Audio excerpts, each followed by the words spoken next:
शक्ती असेल, मांडण्याची असेल, लिखाणाची असेल, त्या माध्यमातून आम्ही आमची भावना योग्य ठिकाणी योग्य व्यासपीठावर जर व्यक्त केलं तर काही अंशी तुमच्या दुःखावर आम्ही काही अंशी जर मुक्त टाकू शकू तर खऱ्या अर्थाने या कार्यक्रमाचं सफल झाल्यासारखं होईल. म्हणून हा प्रयत्न वाखाणण्याजोगा आहे. म्हणून आता आम्हाला आगार प्रमुखांना एक मला निवेदन आहे की आता तुम्ही जेव्हा बैठक घेता सगळ्या कर्मचाऱ्यांची, खास करून तुमच्या वाहकांची आणि चालकांची सुद्धा, त्यावेळी आजच्या कार्यक्रमाचं निवेदन निश्चित स्वरूपातून हे करावं आणि त्यांना म्हणावं की जेव्हा जिथे अपघात असेल आमच्यासारखा एखादा उभा टाकला तरी चालेल, परंतु यांना जागा मिळाली पाहिजे. मग तुमच्या येण्यामागचा हेतू असा एवढाच राहणार आहे, आपण आपल्या ठिकाणी काय करू शकू. इथे माझे काही सहकारी मित्र आहेत, माझरावणी लिखाणाला आणखीला गती देतील, एक दोन आर्टिकल लिहितील, आमचे कमलाकर असतील की आमचे सय्यद रियाज असतील, यांच्यावरचं चांगलं चित्रीकरण तुमच्याविषयीचं मांडणी करून लोकांना एक चांगली भावना निर्माण करतील.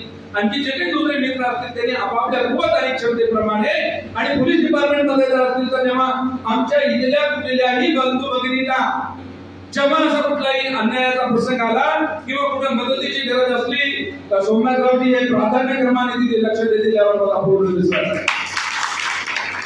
नव्हे तर मी त्यांच्याकडून अभिवादन घेतो. सोमनाथरावजी एक मिनिटासाठी आपण उभं राहावं असं माझं रंग निवेदन आहे. काय माझ्या विधानाला तुम्ही प्रतिसाद देतात? जोरदार टाळ्यांनी सोमनाथरावजी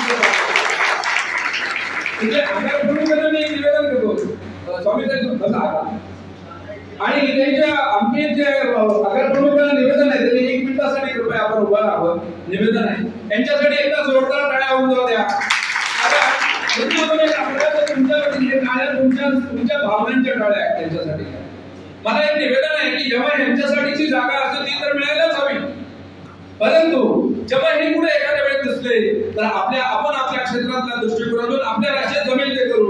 आपण असं नसतं व्हावं. म्हणून हा एक महत्वाचा सांगड घालला. मी भाषण करायला द्यायला नाहीये, भाषणासाठी भरपूर जागा आहे, जे जिथे योग्य ठिकाणी करू. मी तुमच्यातला हित संवाद साधण्याचा